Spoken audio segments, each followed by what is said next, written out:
ফেরাউন তখন নিঃস্ব দেউলিয়া, ঋণে জর্জরিত।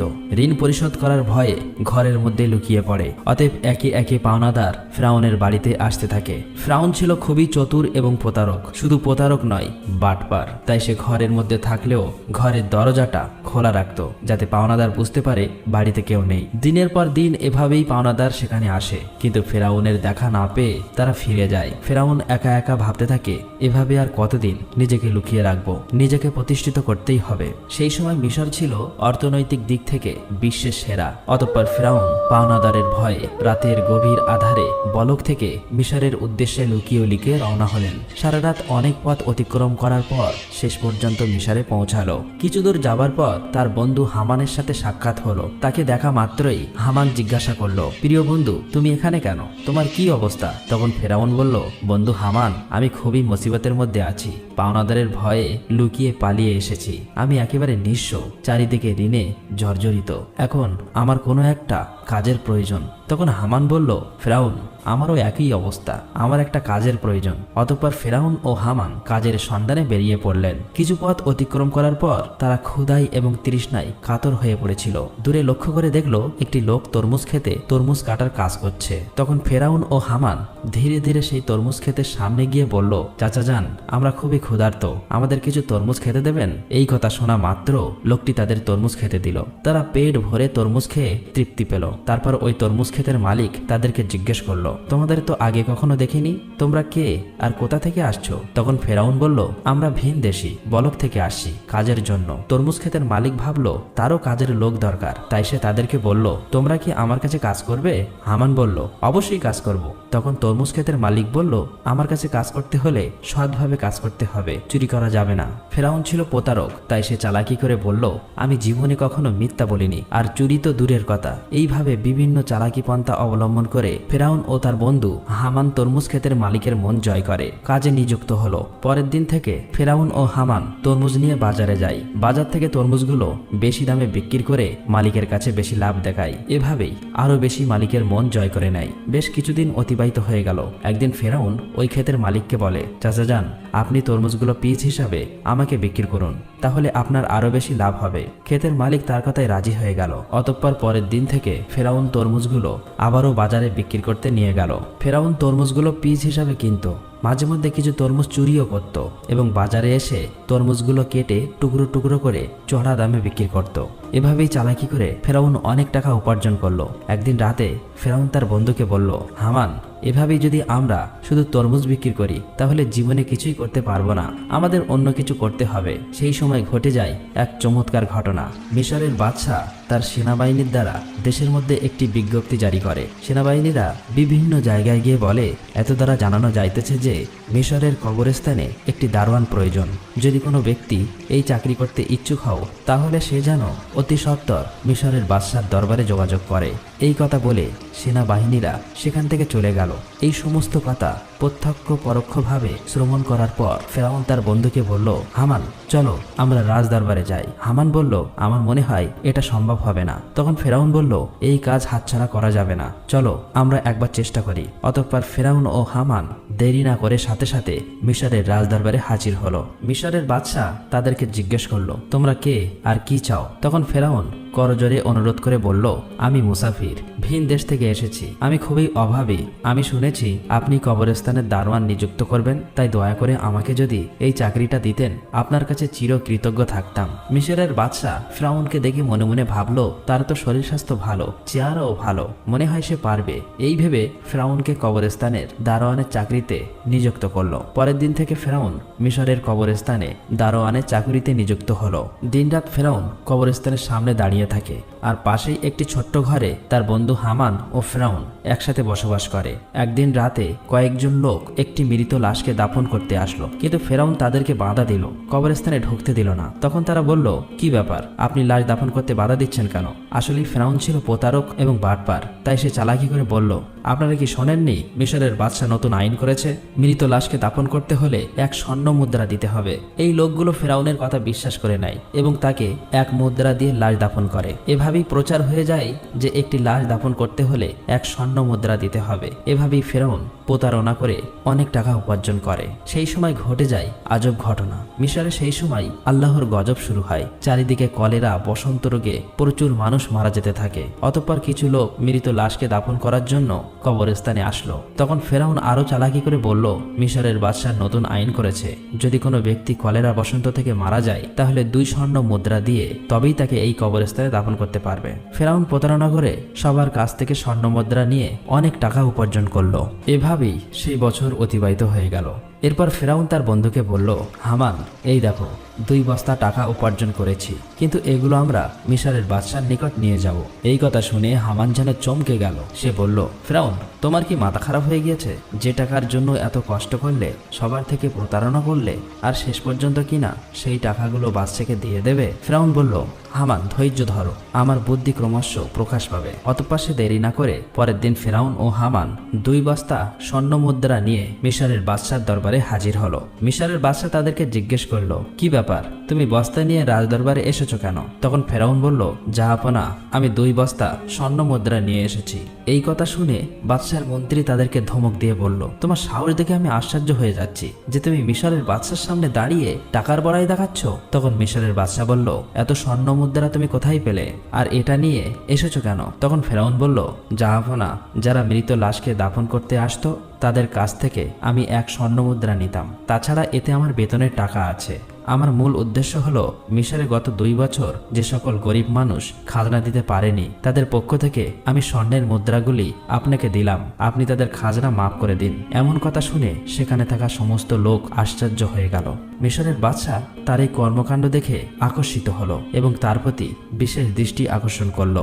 পরের দিন থেকে সারা মিশরে প্রচার হয়ে গেল যে একজন কবরস্থানের দারোয়ান মিশরের গরিব মানুষের 2 বছরের খাজনা মিটিয়ে দিয়েছে। সমস্ত মিশরের লোক বলতে লাগলো, এমন ভালো মানুষ সারা মিশরে দ্বিতীয়টি দেখা যায় না। ওই ব্যক্তিটি কবরস্থানের দারোয়ান না হয়ে যদি আমাদের দেশের বাদশা হতো তাহলে কতই না সুখী হতাম।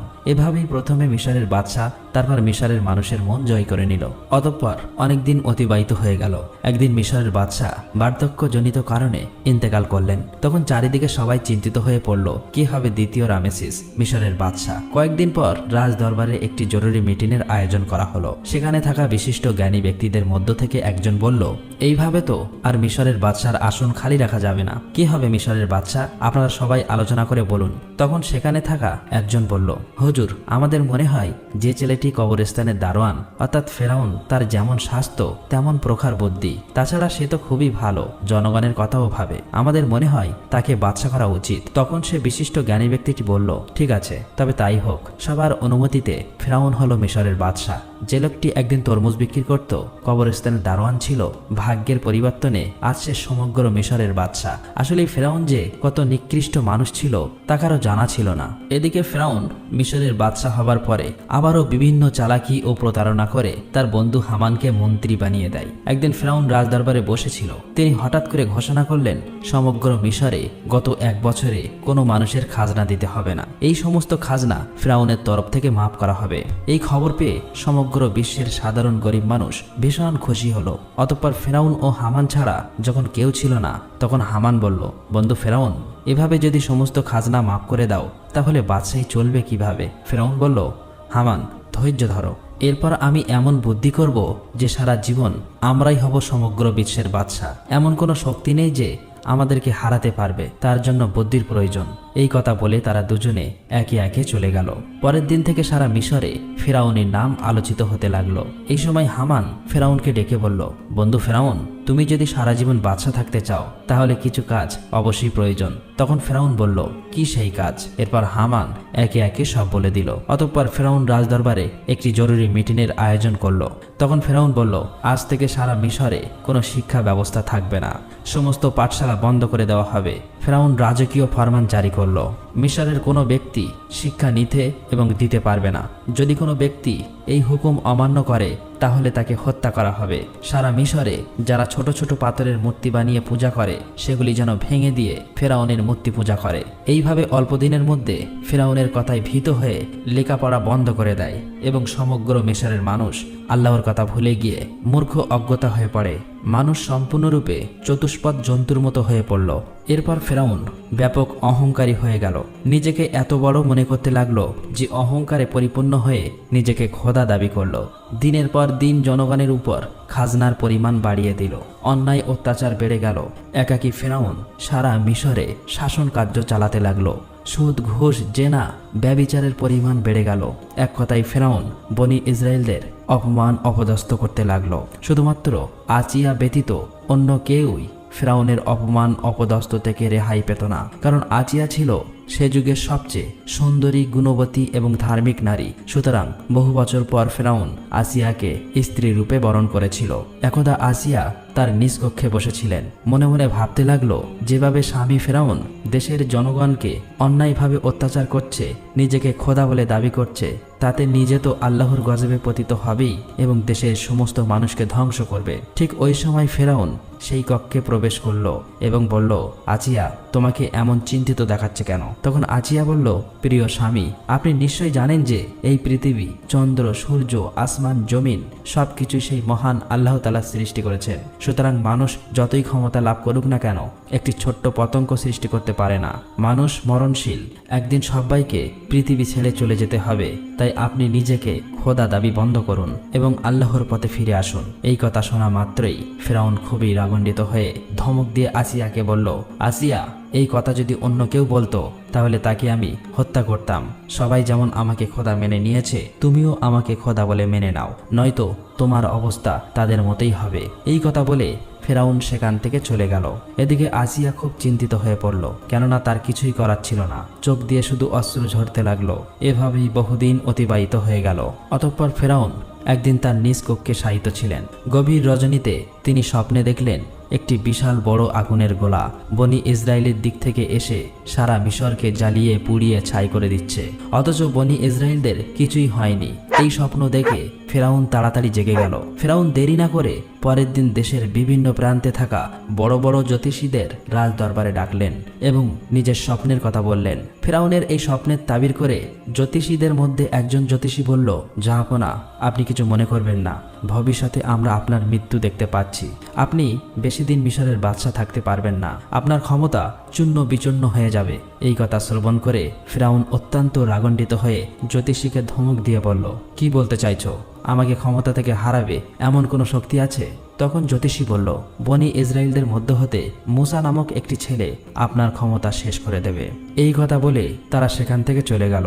কিছুদিন পর ফেরাউন হামানকে বলল, সারা মিশরে যে ঘরে শিশুপুত্র সন্তান থাকবে তুমি সৈন্য বাহিনী নিয়ে তাদেরকে হত্যা করো। ফেরাউনের কথা মতো হামান সেনাবাহিনী নিয়ে মিশরের প্রতিটি বাড়িতে তল্লাশি করে পুত্র সন্তানদের হত্যা করতে লাগলো। তাফসীর কারকদের মতে এভাবেই যখন প্রায় ৮০,০০০ পুত্র সন্তান হত্যা করা শেষ হলো, তখন ফেরাউন আবারও মিশরের সবচেয়ে বড় বড় জ্যোতিষীদের গণনার জন্য আনা হলো।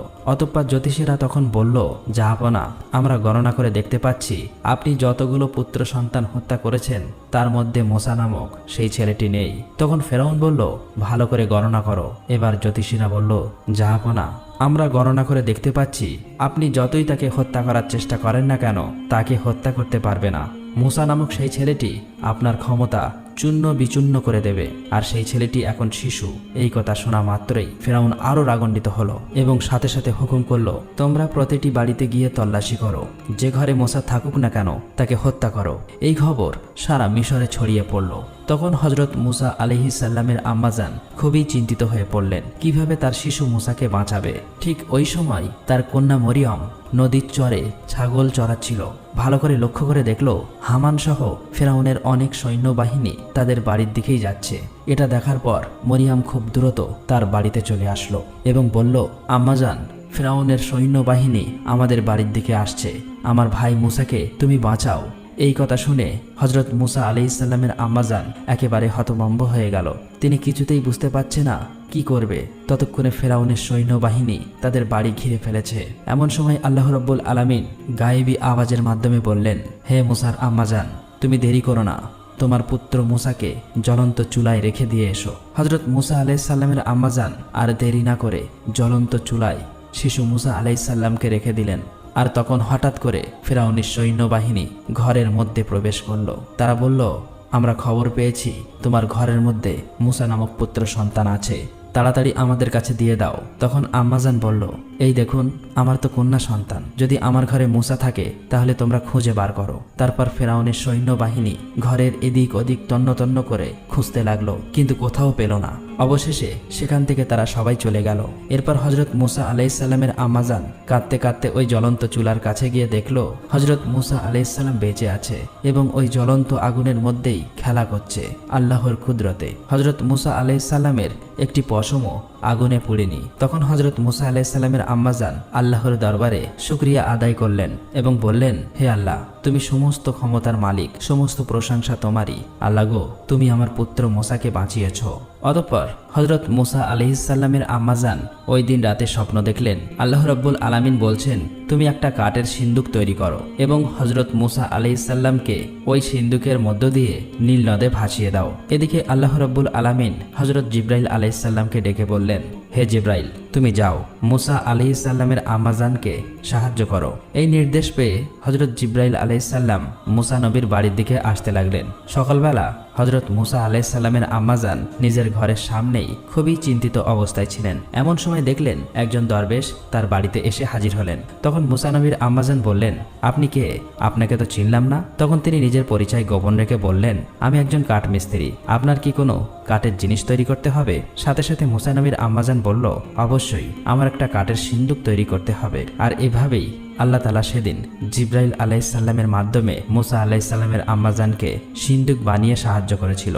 অতঃপর মুসা আলাইহিসসালামকে নীল নদে ভাসিয়ে দিলেন। আল্লাহর কি কুদরত! নীল নদের স্রোত যেদিকে যায় হজরত মুসা আলাইহিসসালামের কাঠের সিন্দুক ওই স্রোতের উল্টো দিকে যায়। এইভাবে ভাসতে ভাসতে হজরত মুসা আলাইহিসসালামের এই কাঠের সিন্দুক ফেরাউনের রাজদরবারের কাছে গিয়ে পৌঁছালো। সেখানে উপস্থিত ছিল ফেরাউন এবং তার স্ত্রী মা আসিয়া এবং দাসদাসী। সিন্দুকটি দেখা মাত্র মা আসিয়া এগিয়ে এলো। মা আসিয়া সিন্দুকটি খুলে দেখলো একটি ফুটফুটে কচি শিশু, তার ললাটে যেন নূরের আলো চমকাচ্ছে। এত সুন্দর শিশু সে জীবনে কখনোই দেখেনি। তাই দেরি না করে মা আসিয়া মুসা আলাইহিসসালামকে কোলে তুলে নিল এবং ফেরাউনের কাছে গিয়ে বলল, দেখুন কত সুন্দর শিশু, এই শিশুটিকে আমি লালন পালন করব। এটা শুনে ফেরাউন বলল, না, এই শিশুই হয়তো আমাদের শত্রু হবে। এটাই বনি ইসরায়েলদের মধ্যে থেকে কোনো এক শিশু হতে পারে, একে আমি হত্যা করব। তখন মা আসিয়া বলল, কি বলছেন? এটা যদি বনি ইসরায়েলদের কোনো শিশু হতো তাহলে নদীর স্রোতে উল্টো দিকে কিভাবে আসলো? এটা তো ওই দিকে যাওয়ার কথা ছিল। এই যুক্তি শুনে ফেরাউন আর কিছু বলল না, শুধু বললেন, ঠিক আছে, তুমি এই শিশুকে লালন পালন করতে পারো। অতঃপর মা আসিয়া হজরত মুসা আলাইহিসসালামকে নিয়ে রাজ দরবারে প্রবেশ করলেন। ফেরাউন যখন মুসা আলাইহিসসালামকে কোলে তুলে নিল এবং নিজের সন্তান রূপে আদর করার জন্য চুম্বন দিতে যাবে, এমন সময় হজরত মুসা আলাইহিসসালাম আল্লাহর হুকুমে ওই কচি শিশু হাতে এত জোরে ফেরাউনকে চড় মারল যেন রাজদরবার কেঁপে গেল। মনে হলো যেন ভূমিকম্প শুরু হয়ে গেছে। তখন ফেরাউনের মনে সন্দেহ প্রকাশ পেল। মনে মনে বলতে লাগলো, নিশ্চয়ই এই শিশু কোনো সাধারণ শিশু নয়, একে পরীক্ষা করতে হবে। তখন ফেরাউন একজনকে বলল, যাও কিছুটা স্বর্ণ আনো আর তার সাথে আগুন নিয়ে এসো, এই শিশুকে পরীক্ষা করব। এটা শুনে সেখানে থাকা উপস্থিত সবাই হতবাক হয়ে গেল। এই লোকটি যখন আগুন আর স্বর্ণ নিয়ে আসলো, ঠিক ওই সময় আল্লাহ রাব্বুল আলামিন হজরত জিব্রাইল আলাইহিসসালামের মাধ্যমে হজরত মুসা আলাইহিসসালামের হাত আগুনের দিকে ঘুরিয়ে দিল আর মুসা আলাইহিসসালাম চিৎকার করে কাঁদতে লাগলো। তখন আসিয়া বলল, আপনার মতো কঠিন হৃদয় এবং নিষ্ঠুর এই পৃথিবীতে আর কেউ নেই। এই কচি শিশু কি আগুন এবং স্বর্ণের কোনো পার্থক্য জানে? অতঃপর ফেরাউনের মনে সন্দেহ মুছে গেল। আর এইভাবে হজরত মুসা আলাইহিসসালাম ফেরাউনের বাড়িতেই বড় হতে লাগলো। প্রিয় দর্শক, আজকের ভিডিও এখানেই শেষ। আসসালামু আলাইকুম, সবাই ভালো থাকবেন।